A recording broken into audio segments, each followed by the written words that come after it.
this is Gloria, your life coach. Welcome to another episode of Life's a Shuffle. Hi, this is Ron Johnson, your life coach, leadership coach, motivational speaker, and health coach. And welcome to another episode of Life's the Shuffle. We have another special guest, and his name is JP. And he's going to talk to us about agency today. So, JP, kind of give us a background about yourself, where you're from, what you're all about, to our audiences out there. Sure. Hi. Thanks for having me, you guys. I'm JP Garcia. I'm originally from Texas. I live here in Silicon Valley. I've been here for a long, long time now. But I, I'm a really good friend of Gloria's, and I'm really glad to be here. But my family is originally from Texas, so born and raised in Texas, and we grew up in the southern tip of Texas. We call it the Valley, the Rio Grande Valley, the tip of Texas, and we grew up with very humble beginnings, you know. And so at a very early age, I knew man, life's got to be better than this, you know. And so I started really developing a sense of of this cause and effect, that if I work hard, I can accomplish certain things, and it's really up to me to sort of make that choice and decision. And so that's where I came from. I throughout school worked really hard, and went to Stanford and worked really hard. Worked at Apple. I always wanted to be a tinkerer, a builder, a maker. Studied engineering, and trying to live the dream, you know, and working hard and feeling blessed, you know, for the things I've sort of battled through and made it through, and when I fall down, I get back up. So I guess we could talk more about some of the double click on some of those concepts, but for me, it's always been about having that personal agency to make choices. Make choices and very directed choices.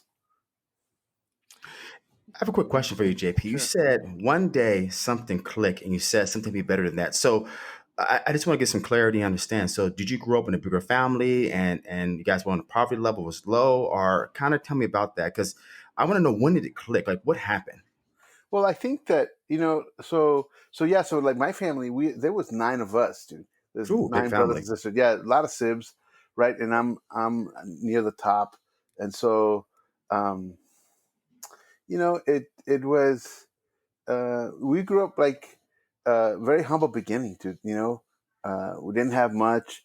You know, my parents worked in a farm, you know, and people would people would give you looks, you know, because they knew that you're a worker. What the heck, you know? And so it doesn't feel good at all.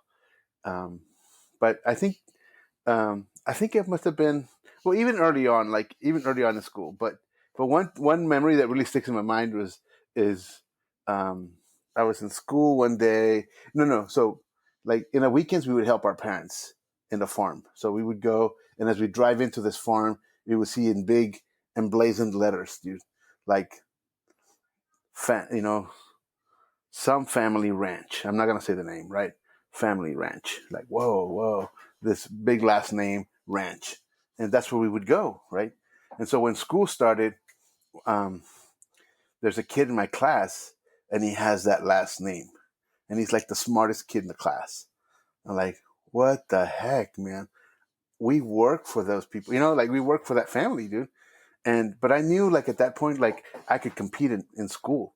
And so I was getting really good grades. So sometimes he would get the highest grade. Sometimes I would get the highest grade. And so then for me, it became a challenge. Like, you know what? We may not be able to do, like, economically, like, out there now. I have no choice about where we are socioeconomically. But in the classroom, it's all bets are off, man. I'm I gonna work like my ass that. off, you know? And so that made it my life mission, dude, to just kick butt and be the best one in that classroom, because I could control that, you know. And sure enough, dude, that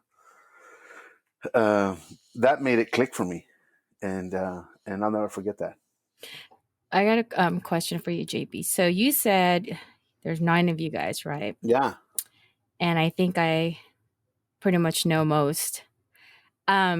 You're you're on the top. Where exactly are you on the top of So the I'm number 9? two. I have one sister who's a year older than me, and then I'm number two, and then there's 7 more. Yeah. So, did you feel? I know that your mom raising you guys as a single mom. Did you feel that you had to also feel like you had to take care of your siblings as well? Yeah, absolutely. I mean, I did, and I think when you're young, I mean, you can't help being a little bit like selfish, and sometimes I would think to myself, like, what the heck, man? Like, how come I got to take care of these kids, Yeah, Um, because like I didn't pick this, So I think we all sort of go through that. We get a little bit selfish, yeah. um, but it also felt pretty fun to like as we got older, Mhm. and I would go back to home and over the breaks, Christmas break and all that, and my brothers would be much older now, and when I was in college and they were in high school or whatever, and it was kind of fun to hang out with all these all these siblings who used to be really little and weren't little anymore, and so it was really fun, and it wasn't so much a responsibility. But I think growing up, yes, um, we all pitched in to help. Mhm. You just it was kind of understood, and that you had to do that. And And then how did you manage to um, also become successful for yourself? Just manage to kind of follow or pursue your goal or what you've always wanted to do. So you talking about your journey here. hmm well, I think that um, I got to give props to my mom. I think my mom was always super super supportive of us going to school and doing things to get a better education. So, um, and I think for me, I sort of figured out a way to sort of create a goal, or create, like, even when I didn't know exactly what that goal was going to be or how it would manifest itself, I knew that it was in a certain direction. Like, I knew, and I didn't know that much about colleges or universities or anything like that, right? But Hmm. I became very aware of people around me and what they were doing, and that really helped a lot. Like, to be aware, because there was a time in my life, right, and I think we all sort of go through it, like when you go get that feeling like, whoa, that's a thing. Oh, what is that? Like, because because you start realizing that there's this big world and there's all these systems out there, whether it's like college systems or financial systems or um, social systems and all that. But for me, it was like, oh, college, what the heck? Oh, where's he going? He's kind of like my hero, and I want to do what he did. And so for me, I sort of did that, and I try to sort of um, uh, I guess, model or follow the footsteps of people that I knew had done some really great things. And for me, that's that. I sort of became sort of single goal, single minded, or I don't know what you call it, like very focused on doing that. And I remember my friend JR, who I must have been a sophomore in high school when JR got into Stanford, and everybody was like, "Oh my God, what the heck? JR got into Stanford." I'm like, "What? What is that?" And all of a sudden, like, um, I'm like, yeah, I want to do that. Shit, everybody's talking about it like it's a great thing. What is this? And so, and so, um, and then you get sort of people that would, and I remember going to my counselor once, and my counselor was like, we all went around and talked about what we wanted to do, and I kind of thought I wanted to go to Stanford, and somebody, and when they went around the circle and they asked, hey, how about you, JP? What do you want to do? Like, I think I want to go to Stanford, and the counselor's like, huh? No, man, I don't think you're Stanford material, dude. Just What? like that. Like, Wow. what? Dude, like, I'm really smart, dude. I'm like, I kick ass. I do all these things. I work really hard. Everybody reckon, like, I've done a bunch of cool stuff. And like, no, I don't think so. And I don't know why he said that, but he totally said that. I'll never forget it, right? And so that just gave me more strength to, like, put that as a very strong, like, outrageous goal. I'm gonna do that. And so yeah, so I think part of what has driven me is is being very very focused and kind of stubborn about things that I know will be good for me, or things that I think would be really great to do. And so I just kind of focus on that relentlessly.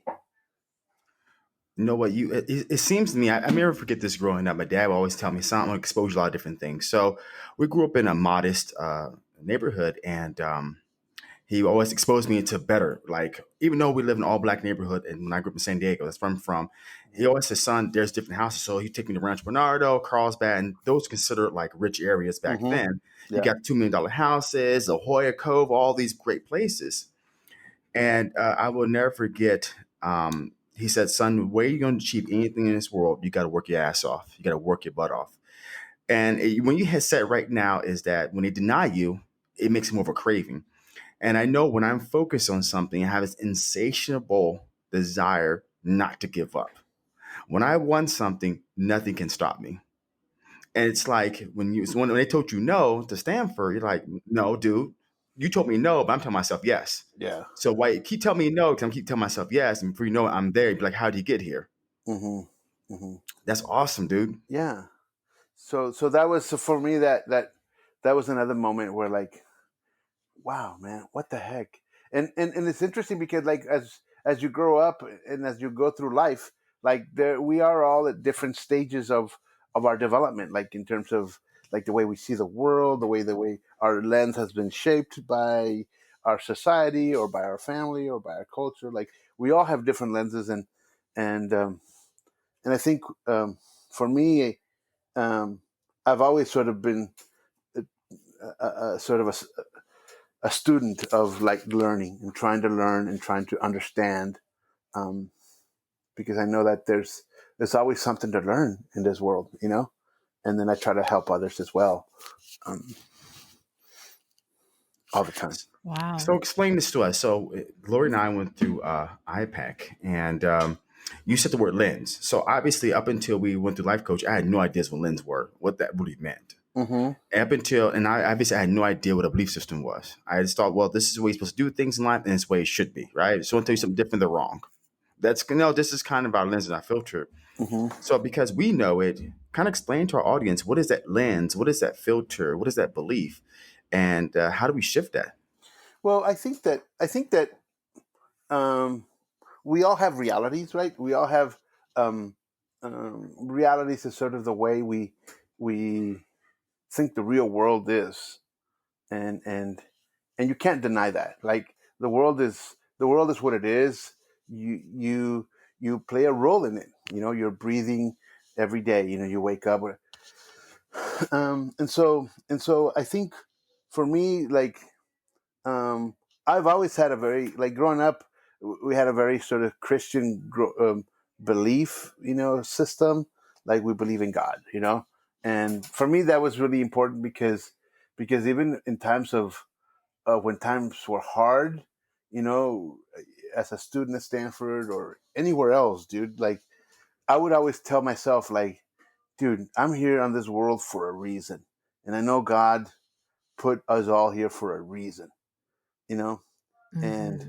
I know I'm not, I, I know I'm not, like, I'm not supposed to end here, or, like, this is not my last stop. My last stop is further down, and so for me that drove me, so as we talk about lenses, like, I think, like, religion could be one of the lenses that you use to sort of drive you, right? um and I think that that's a really powerful lens. But I think that, um belief systems sort of give you a map. For me, like, a lens is just one way of saying, like, what is your map of the world? How do you see things? And and and part of it, one needs to sort of understand that your personal agency, and the way you see yourself and what you can do, you need to see your, well, and I always need to be careful about saying you need to, but one of the things that I do is, um, I see myself as a person who can make choices, as a person who needs to make choices in it, and where I see myself going or being.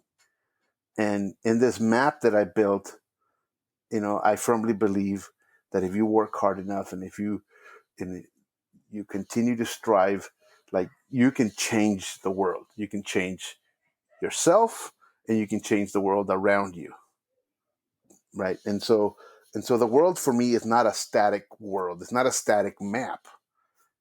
It's a world that continues to change, because as you make choices, your map changes, your reality changes, and hence the lens by which you see the world auto, like it increases. It's like you have a bigger telescope, or you have a bigger microscope, or you have a bigger lens to see the world in a variety of ways.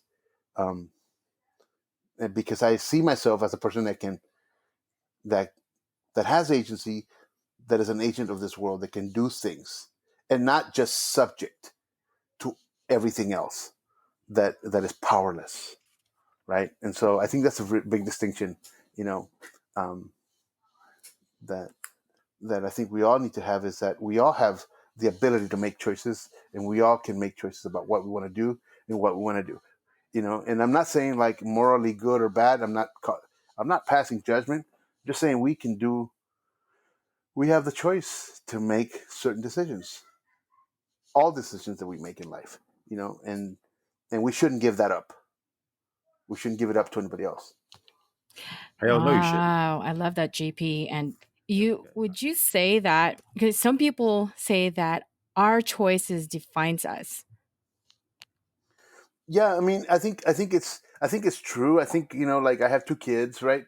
And Mhm. so ever since they were little, like I would always want them to make choices. Like, and I'll never forget telling my kids, you know what? You need to make a choice about what you're gonna want in life, about what you're gonna do. And this is what I would like, and I would say to them, you either make a choice or somebody will make that choice for you. That's true. Right. That's true. That's true. And I do have a question in regards to this story of yours. So you were saying that you have this map, right? And then this belief and the lenses that you believe in, that you follow. Was there ever a time that you had to maybe make a certain choice away from what you believed in and what you wanted to accomplish out of that, and basically kind of taking a step back or fall back? Did that discourage you, and how did you overcome it? Um, I don't know if what you're asking is like, um, did my did I ever discover, like, oh my God, the world isn't the way I thought it was. Like, here's Something my like lens. I was looking at the world, like, what? It's not like that. Oh, like, I don't know. Is that what you're asking? And then how do I pretty deal with much, that, or what? yeah, pretty much like you at one point in your life, maybe that you thought, this is what I wasn't hoping for, this is what I didn't think it would be like, and I No, know no, that. no. Yeah, Mhm. absolutely. I think that's one of the beauties, right, of growth. I think that when I've had my most growth is when that has happened, Gloria. Right, when I'm steamrolling ahead, or maybe I signed up for a program to do this, to do this, to do this, and then you step back. You're like, wait a minute, I didn't sign up for this. I thought that doing this would give me this, and now I'm doing something completely different, and that's not what I wanted, and that's not what and then or that's not what it. And I remember, like, I was in the University of New Mexico many years ago at a program, and I had signed up to be like a senior counselor for a program, and then I didn't get um, placed in the organization that I wanted to be in, and I was so disappointed, because I thought that just being there, I was gonna get that position, just being, like, by the grace of God, or I don't know, like that just by being there, it was just gonna happen, Yeah, It yeah. and handed it to you, right? didn't, and it didn't, and there have been other cases in my life where you think things are just gonna happen, and then when they don't, there's tremendous disappointment, and so for me, it always led me to, like, evaluate, like, what the heck just happened, like, what are you thinking, and Mhm. so for me, I would tell myself, like the way I got myself out of those is like I would ask myself like, dude, what do you want to happen? What, or or it's not like, what were you expecting? And now I know how, what questions to ask and how to approach it. And like, um, I know I don't want to do this, and so I I need to be sort of. It's kind of a little bit cliche now because people talk about it all the time. Like, be the change you want to see in the world. I totally believe in that. Like, now I know that things won't just come to us just Hmm. because, just because. Like, we need to be And you an active participant in your future. And so the way I so so whether it's like in romantic relationships or whether it's in work relationships or whether it's in the community, all those different things, it's all about the role you choose to play or the role that you choose to take on. And if you don't play an active role in shaping that, then you're really not shaping anything at all. And so yes, I have, that has happened to me um, many times. And I like to think that um, like a phoenix rising from the ashes, like I pushed myself to either become a better person or to modify my lens, right? So like now I know that my lens needs to be adjusted because the world isn't like that. Hmm. The world is needs oneself to be a participant. Um, yeah. Yeah. So there's certain things in life, obviously, that we can't change and you can't change. Mm-hmm. I guess it's just, what's that saying? You can't change the cards you are dealt with, but you can change how you play them. Mm-hmm. I like that Absolutely. actually. Yeah. Yeah. Yeah.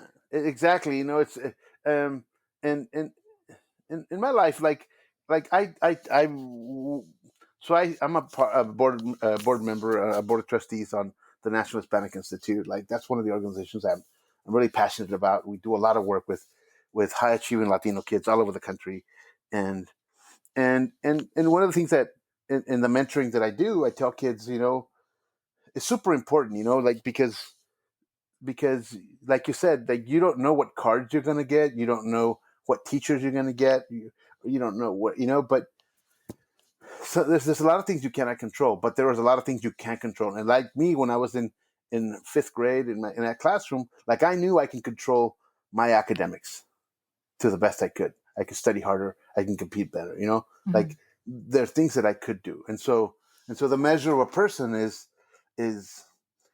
how do you act in the face of the cards you dealt. Like that's what's important, you know. Yeah. Um, absolutely. I have something for you, JP. Mm, Most of us don't know we have a choice. I mean, I can tell you 99 to 98% of the world feels they have no choice. And something happened to me just recently. I read this book called Truth versus Falsehood by David Hawkins. And obviously, this person is about conscious levels and it's about psychology, right?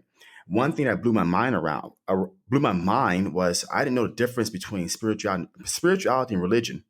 I thought for all my life up until 37, which just happened last month, 2 weeks ago, that religion and spirituality were the same exact thing. So if you're a Muslim, that's a wrong religion and wrong spirituality. mm, They're completely different. And it blew my mind. Because growing up, I grew up a Jehovah's Witness, and which is part of Christianity. And I always taught, well, this is the way, this is the way, this is the wrong way, this whatever. Maybe there's a lot of right yeah, and wrong, right? yeah. And obviously, through my conscious levels and books I've read, there's no such thing as right or wrong, good or bad, right? This is what's right or wrong, good, bad for you. But why do you think large percentage of people out there do not know they have a choice? Well, I think that um, why do they think they don't? I think that many times we as people think that that the world is the way it is because that's the way it's supposed to be, Mm-hmm. you know, and and and part of it could be, um, and this is gonna sound kind of funk, but part of it could be just learned helplessness, dude. Okay. I don't know if you know the story of of there's um, this is a story that's told about learned helplessness, where you have this little elephant, right? In in countries where there's elephants, right? So what they do is they tie this big rope with a little elephant to a stake, on the ground, and and and the little elephant like doesn't like to be tied to that stake, so it like pulls, but it's small, dude. Like it doesn't, the stake is pretty strong. It's on the ground, and but this little elephant like can't break free, and as the little elephant gets bigger and bigger and bigger, like eventually it's like this massive super strong animal, dude, and they put him on this little stake, dude, and he won't pull anymore, even though this elephant's got the power to just rip that thing out of his trunk, dude, like just boom, and pull it with his strong legs and all that, but it won't, dude. It won't break free Mm. because it's learned its helplessness. It learned over years and years that it was no use to pull. It was no use to buck. It was no use to, try to break free. And so it doesn't do it anymore. And so it's really fascinating, I think, like stories like that, because when you ask me, like, why do people not think that? Part of it could be like maybe they just learned. They just learned that they couldn't do that at an early age, and that the world was like this for a reason, or that some things were immutable, that something just couldn't change. And I think that we all grow up in different um,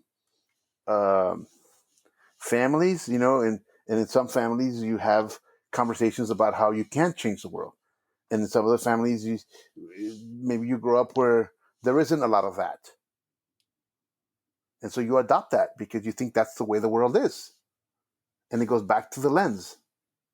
It goes back to how you see the world. So it goes back to your childhood, where you grew up, with nine brothers and sisters, including yourself, where your family they worked on a farm. Mm-hmm. If you believe all you can do is be a farmer, you'll be a farmer today. Yep. Yep. But you believe there's something better out there. You didn't Mm-hmm. specifically know what it was, but you know this can't be it. And Yep. you start exposing yourself to different things, the billboard, kids at school, Mm-hmm. and trying. So it really plays to part that there's no such thing as a belief system if you know you can deconstruct that. See, no, the way you explain is why I look at it too in this book that I read called Healing and Recovery. It talks about software, and very importantly, right? You join a computer right now. We're on the Zencaster podcast. If you click a button, it opens a program up or a tab. You click on the button, it logs in. You're there, right? So it knows what to do. But if you just change one thing in that software, it completely do something opposite. Mm-hmm. And that's how the human mind is. That when we were born, we start getting loaded software, whatever the software is. But software can be changed, and software can be rearranged to be better, to be more efficient, if you know that you can change it. Mm-hmm. But then that's what I fought for myself for so many years, is that easy way for me to explain this metaphor scenario is that I had a lot of cousins always talk about I'm black, and you know what, the white man can't give me a good job because I'm black, and I can't get an education because I'm black, and I can't go to schools because I'm black, and I can't make the money because I'm black, right? So what Mm-hmm. starts happening with them is they start believing in that. Yeah. So what if you look in their life right now is, they live Mm-hmm. on welfare, government subsidies, they're on Section A, whatever the case may be. My dad, on the other end, says, son, let me tell you something in life. You're black, I'm black. Okay, we understand that. But don't let the white man err. Don't let yourself believe the white man you can't achieve something because of the white man. You can do anything you want in this world. So don't tell me something else holding you back. It's you that's holding you back. And I had to be 10 years old when I heard this story. But when I look back now at my cousins, that belief has been the way they see everything in life. I mean, you go to the grocery store, you know what? They don't have the right size jeans because I'm black. I can't get a job because I'm black. What comes to find out when you look in the detail, it's them. They can't get a job because they're not. sustain on a job. They can't come on time. They can't show up on time. They don't go to the interview. They don't educate themselves. They don't dress well. They don't try to excel. That's what it Hmm. boils down Yeah, and I think that there's belief systems, right? So we talk about like belief systems and our role in how those belief systems are developed, right? Because we all have beliefs and things that we believe are true, things that we see the world, we interpret those, we interpret the world in our own way, and then we come up with some software, right? We come up with an algorithm about like if you do this, this will happen. If you run a red light, you're going to get a ticket, or like we see the world, and then we sort of come up with our own sort of way of interpreting that, um, uh, and I think that all these beliefs, right, are um, shape our world, and so what I try to do is sort of develop beliefs that empower me, beliefs that will support my goals, beliefs that help me move forward. And I think that beliefs can do good things and they can do bad. Like depending on how you choose to see the world, right? But I don't want to discount the fact that sometimes people live some very harsh realities, and so um, it's not trivial. You know, it's not trivial, and nothing is so. And especially like this whole summer, right? Like this whole thing with the pandemic and all that. Like, dude, there's certain we develop beliefs about that too, and to. there are Yeah. people who develop certain beliefs about like, oh, that's not a big deal, Hmm. um, or it's okay, don't wear masks, what stuff like that, right? Like, no, dude, like that belief will get you killed. If not you, it'll kill somebody else. And I know people who have passed away, unfortunately, from it. You know, but we all develop these beliefs, and and so maybe beliefs could be like software, where where you can change certain aspects of the algorithm. And I've always tried to do that, and I tell my kids to also do that. Like I want you, like when they're gonna do something new, I'm gonna say, look, I want you to try this out, and then just change the algorithm a little bit and see what happens. Change it a little bit, see what happens. Because I want you to learn that you can change things, that you can modify the lens that you're using to see the world, and to open yourself up to new opportunities, to open yourself up to new possibilities, and to not be afraid. And so maybe that's another thing too that we have to deal with is fear, Ron. Like Hmm. fear is a very powerful factor in what we decide to do or not to do, because it's a powerful factor. Do people are we everybody has fears, and Hell yeah, they so how do we deal with that? You know, whether it's there's a lot of different fears too, right? And so sometimes that holds us back. do. Hmm. Whether it's asking for something, or asking for a raise, or asking for a particular assignment, and you're afraid of what will happen. But the answer is always no if you don't ask.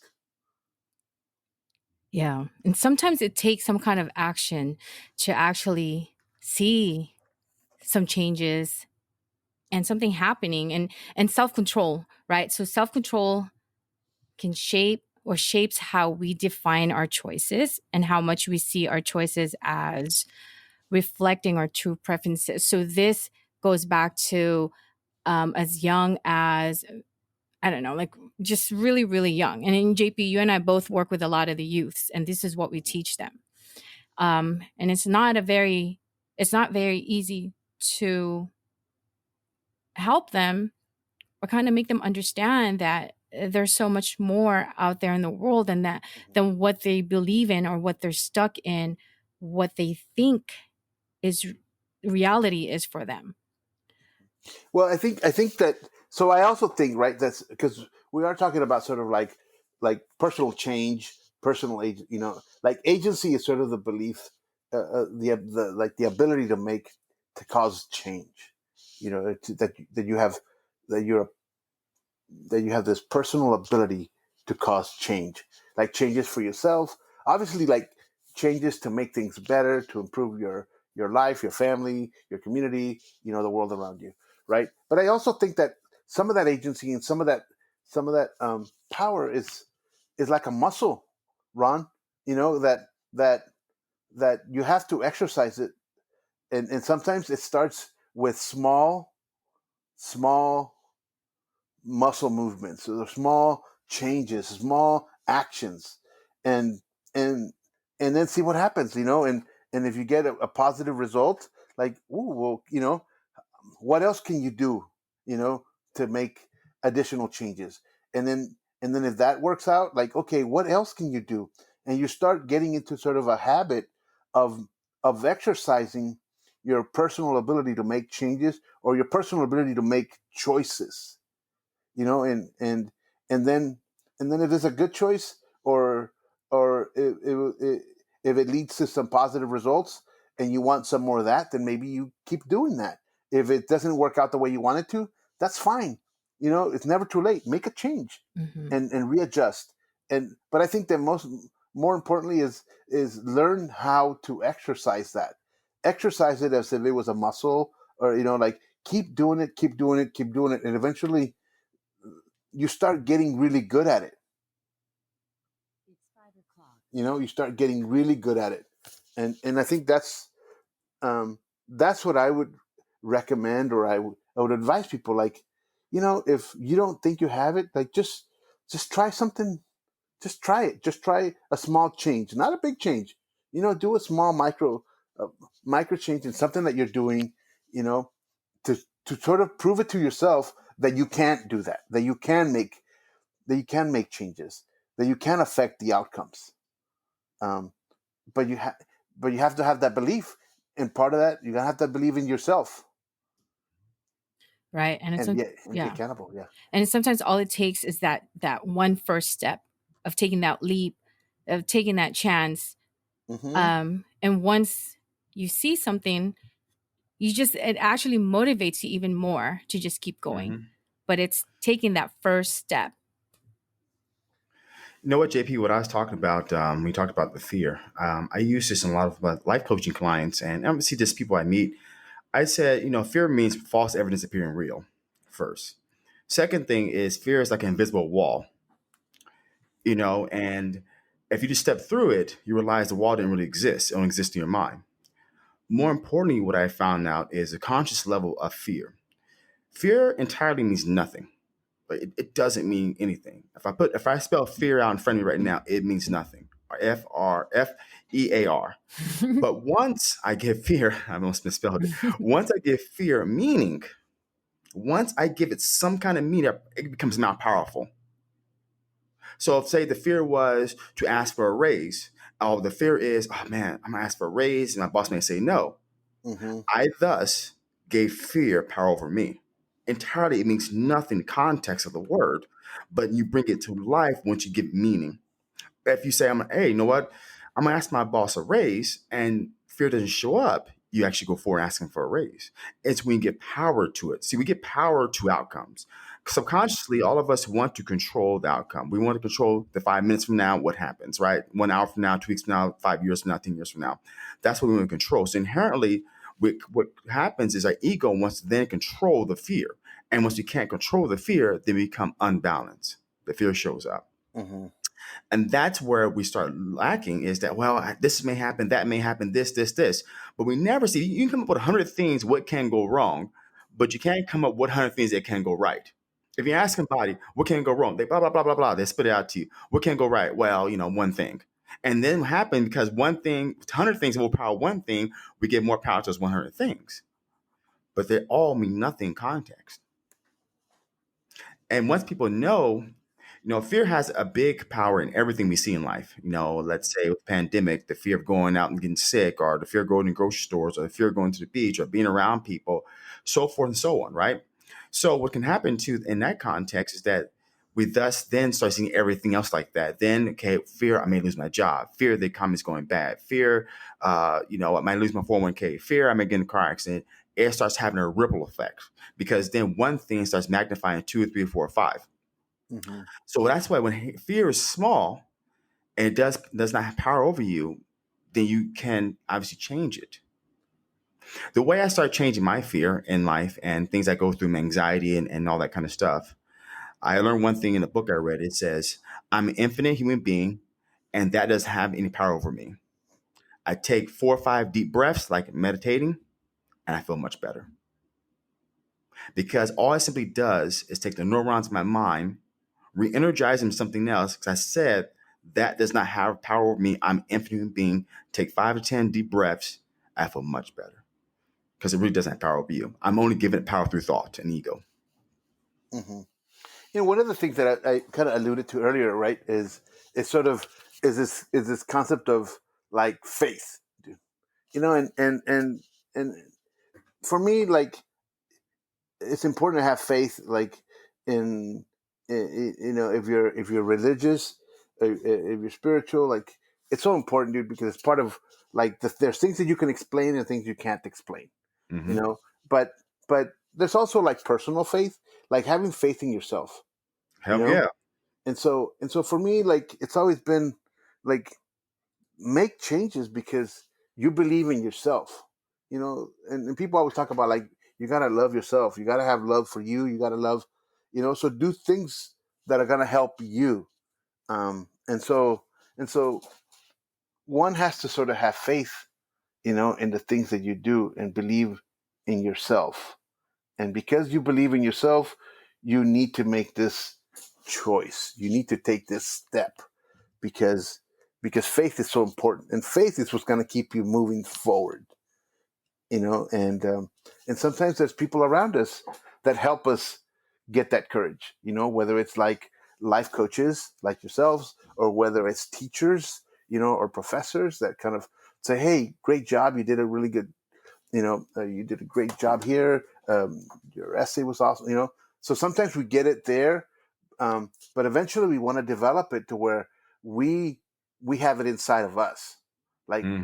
we carry that light, that torch inside of us that moves us. Because we know, and we have a feeling, a sense of where what the world should look like, and the role we want to play in it. And sometimes we need to have that faith in ourselves that we can take those steps. Yes. If you don't have faith in yourself, there's faith in a religion like God. Like I believe in God, Mm-hmm. and I pray because Mm-hmm. obviously that's my belief, and that's okay. Yeah. Some people don't, but you also have to have faith in yourself because if you don't, who will? I mean, if you want to do anything in life, if you want to, you're married, correct, JP? Yeah. You have to have some faith that you can talk to your wife. Well, talk to her at the probably time the girlfriend talk to her. You have to have faith you'll get the girl, right? Yeah. You have to have faith she'll say yes. Mm-hmm. So if you don't have that faith in yourself, then how do you do anything? But more importantly, that's something, JP. When talking to you over this podcast, you have a world renowned confidence. How would you think about faith and confidence? Well, I think that again, I think it's part of something that one develops. Right? You develop it because um, you practice it. You practice it so much that you sort of it's there. Um, um, eh, it's almost like I also have played a variety of sports, right? And I think sometimes sports is a really good allegory, or a good way um, to sort of talk about these muscles of the exercise of power, right? Because my kids played water polo, they played soccer, and so they practice during the week, because then at the end of the week when they have to play a game, you want them to just know what to do. And so they get a level of confidence because they've been practicing and practicing and practicing. And I think it's super important, right? So for me, um, like I pushed myself to sort of understand, you know, um, how technology works, how things work. So I lead a team of engineers. I lead a team of technologists, right? And so I I am constantly pushing myself to understand the technology because I want to be very confident in what I'm talking about. And so there are times when my mirror, my lens is a little bit fuzzy, and so I need to, you know, um, add some clarity to that. So how do I do that?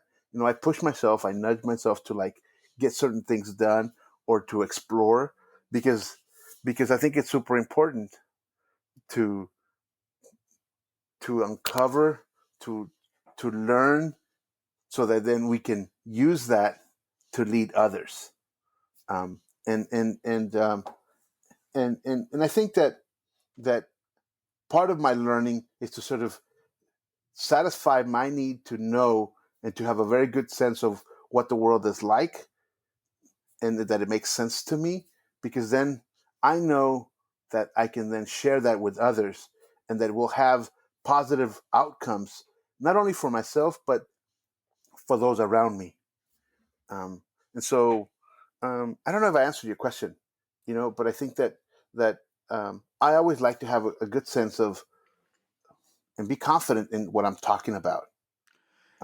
Yeah. What Um, I'm trying to say, you work with a lot of youth, right? So a lot of youth come from different background, correct? That you work Hmm. with, right? Sure. Some have a really great background, and some not so much.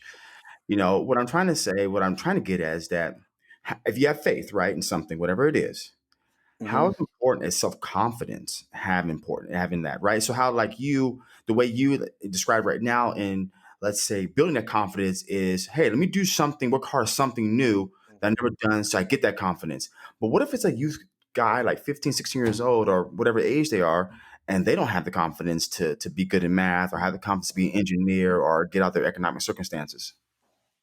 Yeah. So, you know, it's. I'm not gonna say it's easy, Ron. You know, I think it's hard. You know, I think that confidence is not something that you can give somebody. You know, even faith is not something you can give somebody. You know, I think what I do is I try to model, right? I model, you know, um, for others, like, hey, look, this is what's worked for me. And I know that I sometimes have modeled, I've seen other people do certain things, like, wow, that's amazing, how did they do that, you know? And so I try to sort of follow follow and model what I see sometimes. Um, but um, I think what's everybody's lens is different, and it's shaped by their experiences. It's shaped by the way they grew, you know, wherever they grew up, right? And so then, if I was to like give advice to folks, you know, I always try to meet them where they are, and try to be sort of open minded about how they see the world, and and to sort of share with them, uh, you know, what the world could be like, and maybe even explore with them, like, hey, what are some of the options, you know, um, that or what are some of the beliefs that you have that are shaping the way you see the world, and which of those beliefs could you improve, or which of those beliefs could you um, make changes to that could support the things you want to do, you know. And and like, for example, if they have a belief about what their what the ultimate stage in life is going to be, like, hey, does it have to be that, or could it be something different? At what point could you make changes, you know? So sort of like, in a way, get them to start thinking outside of the of whatever box, perhaps, that they're thinking about, that maybe they think they're in this box and they can't get out of that box, or maybe that they don't think anything's outside of that box. And so for me, I've always tried to share with people how I've tried to go outside of the box and think outside of that, and think of possibilities. Um, and if I can do it in my situation, maybe they can do that too for themselves, you know. And if they have questions, then ask questions, because I think that's how we learn. we learn by asking questions, and there's no such thing as a silly question. Yeah. Um, and just keep asking questions about what you see in the world, and ask, does it have to be that way, or can I do something different? You know, what are the options? I always ask, what are the options? And if there's no options, then create some. You're a good role model, JP. So the choices that you Oh, made, thank you. I mean, like the choices that You're so you've kind. made, not only had affected your life, but also those choices affected and influences the lives of the people around you. You know, you're a great father and um, a great friend, brother, and most especially a great role model to a lot of the youth these days. And these are the little ones are the ones that actually need a lot of role models out there because, growing up, they don't know exactly. They're still trying to make choices, right? Or even then, they still don't know at a certain age that they actually have a choice.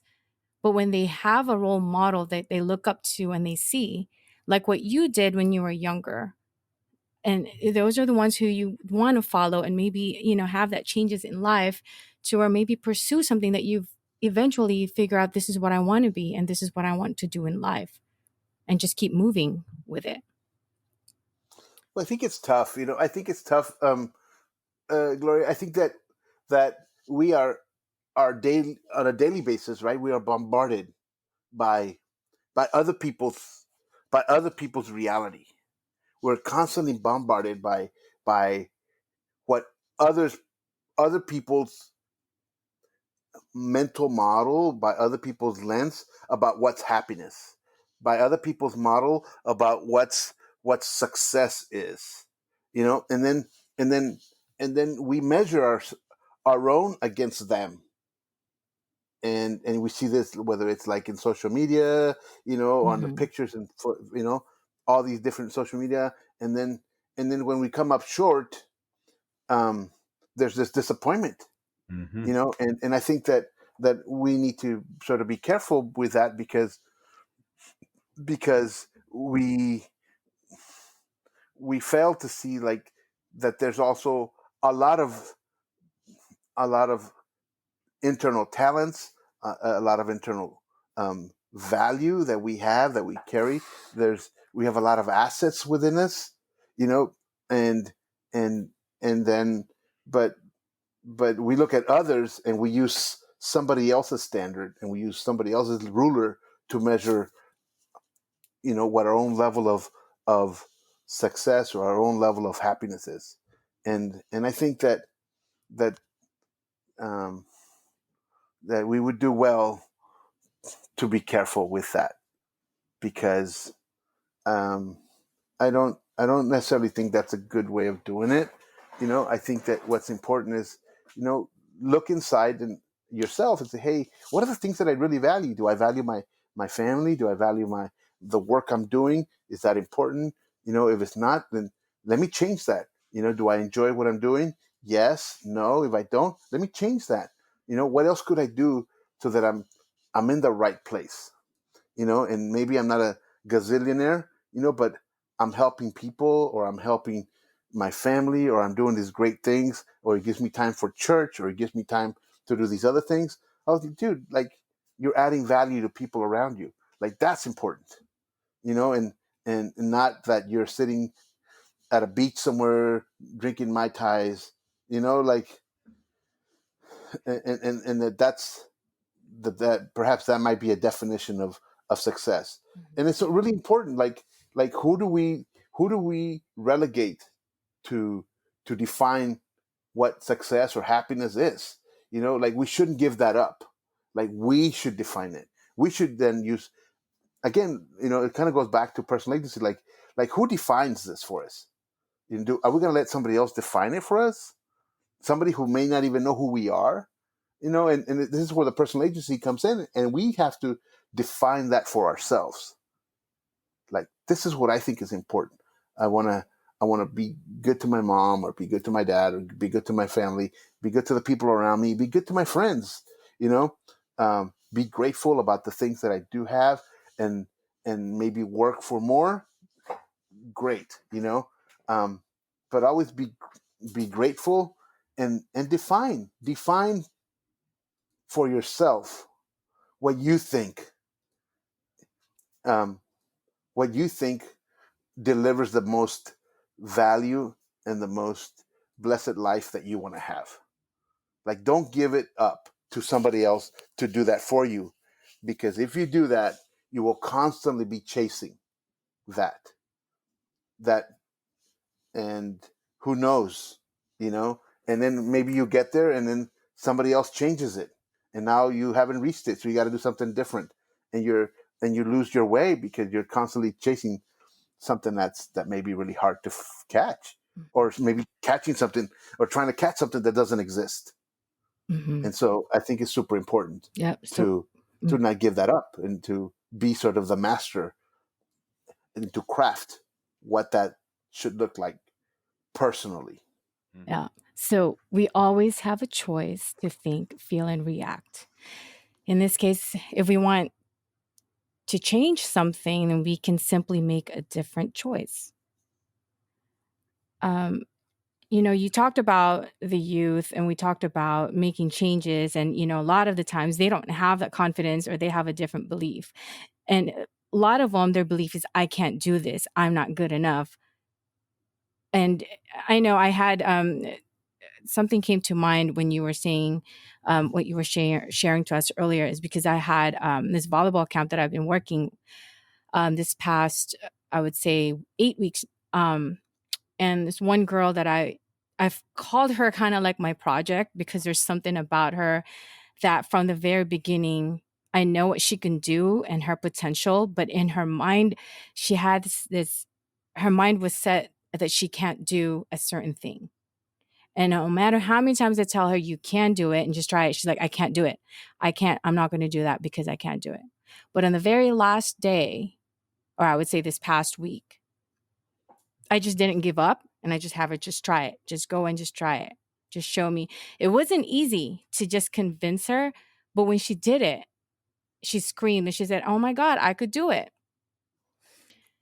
So the process, it could, it's not, it doesn't happen overnight to have that type of mindset. And I think over time, right? Over time, like, that'll create an impact on her. Like, oh my God, I didn't know I could do that. I didn't know that the map was like that, or Yes. that I could create such a change, or like, oh, and maybe like what shaped it a lot for me was like teachers would believe in me, even when I didn't believe in myself. Like, they would believe in me, just like you believed in your student, right? Mhm. And I think that makes the biggest difference, because all of a sudden you're helping them, um, maybe because you have more experience, because you have more knowledge about certain things. You're like, hey, you could do this, and don't ever give up, because eventually that kid will say, oh my God, you're right. I was able to do that. What the heck? This is awesome. And then maybe now they'll have more courage to now try more things, or Yeah. to even strive harder, or to work harder for you. No, that's So no, so that's that's so fantastic. true. That is really, really true, because that, to me, I call that my success over the summer. And speaking to like two or three of them, um, they had experiences from other coaches that discouraged them.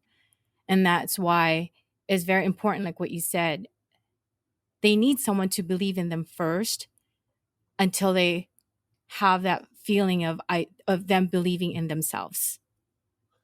And you're right, because you know what? Just as you're talking about that, like we don't know, like what kind of disservices, or what kind of challenges they've gone through in the past, right?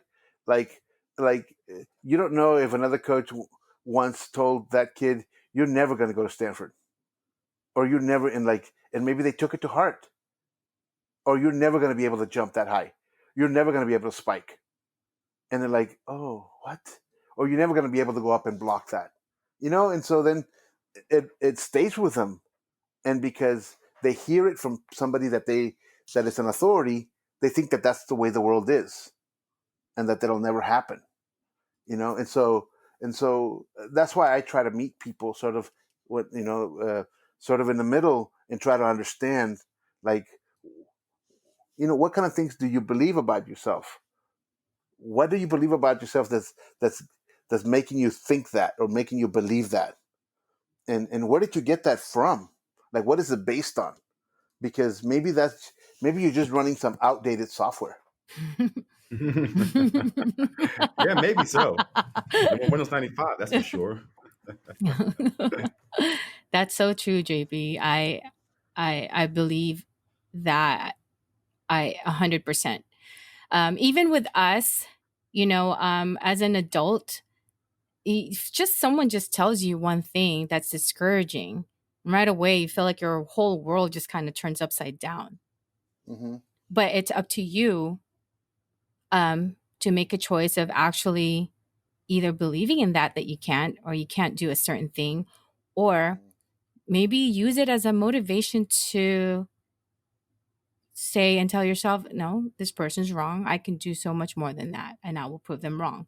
And that's what I know you teach the kids, that, and that's what I teach a lot of the youth as well, that you can do so much more than what others think you can, and you just have to prove them wrong. You're not only proving yourself something, but you're also proving the world that you are more than what they say you are. But again, that's a choice and faith in yourself. Absolutely, absolutely, and I can't underemphasize, like, how there's a lot of media that surrounds us every day. Okay, there's a lot of media that emphasizes, or that creates certain symbols, and those absolutely shape what we think the world should be like. That all CEOs should be a certain way, or that there shouldn't be any female CEOs, or or that there's no, you know, um, like when I worked at Apple, like there wasn't, there was like almost no Latinos there working in engineering. You know what I mean? Like, so, like, oh wow, what the heck?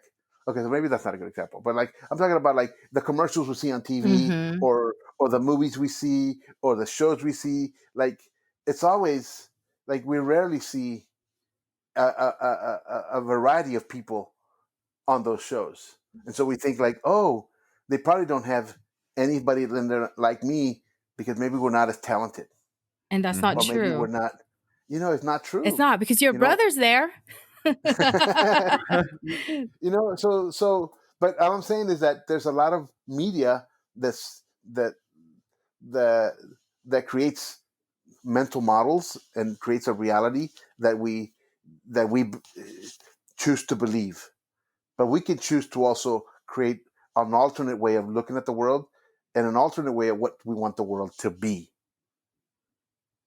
and then take some personal responsibility, some personal agency, and start making choices, making decisions to change that. If anything, to change it for oneself. And let that change then ripple out to all those around you. Yeah. Hmm.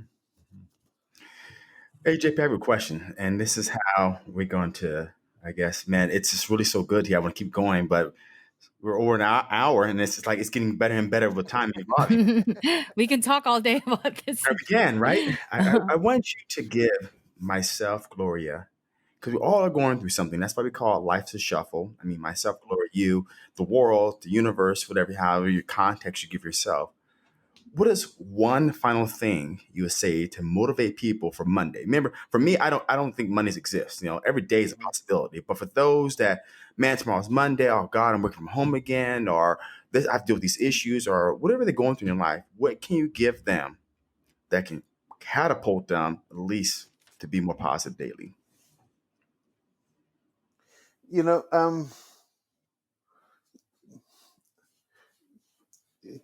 when I was at Apple, I always used to tell myself, like, I would always try to remind myself, like, hey, what's the big picture? What's the big picture? Like, don't lose sight of it.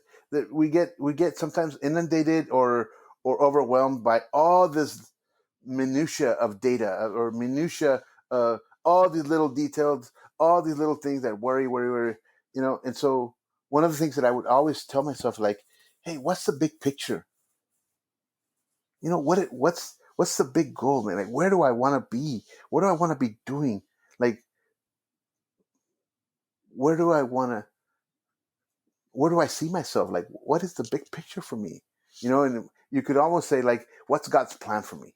Like, and so all of a sudden, like, answer that. But you need to ask yourself that again and again and again, so that your brain starts sort of kicking in and starts saying, you know, you need to be doing this, so that your brain starts really working overtime to help you come up with what that world will be like, or what that model has to be for you, or what the beliefs need to be to help you, to show you what that big picture is.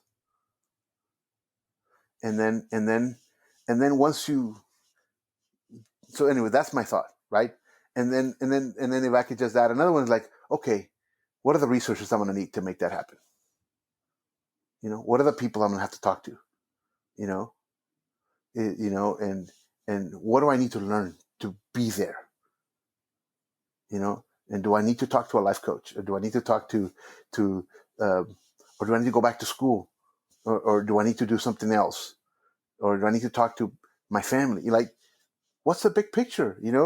Because we're all part of this big world, and we need to play an active role in it. And that's why I come down to, and that's why I thanks JP. That's why I come down to one thing. I tell myself, I don't care, even if my life coach, we all are going through something and we all are trying to navigate this universe. I read in a book, and the book goes like this. Everybody is an orchestra in this world. Glory may be a flute, I may be a banjo, you may be, I don't know, let's say a styrofoam or whatever, let's say. But we all need to play the beat to our own specific drum, our instrument. Once we lack the value of really playing our own drum, everything doesn't work out and everything doesn't align. Once we figure out how to line ourselves with what we want to do, our purpose, then everything around us starts lining back up. It's when we get confused with what we want and it keep changing, right? Like I said before, if I want to get somewhere, who I need to talk to, who I need to be, or what books I need to read, you start getting there. If you just simply sit there and say, well, I want to be a millionaire tomorrow, okay, who's going to make you be a millionaire tomorrow? Or whatever you want in your life. But it really boils down to a couple of things. Trust the process, get the tools you need, and ask questions. Because somehow things, the way the universe works, the way things work in God, if you start asking the questions, they'll lead you to the right destination. If you don't ask the question, you will never get anywhere. If you don't believe you can achieve that, you won't get anywhere. If you don't at least put one foot in front of the other and trust the process, you won't be there.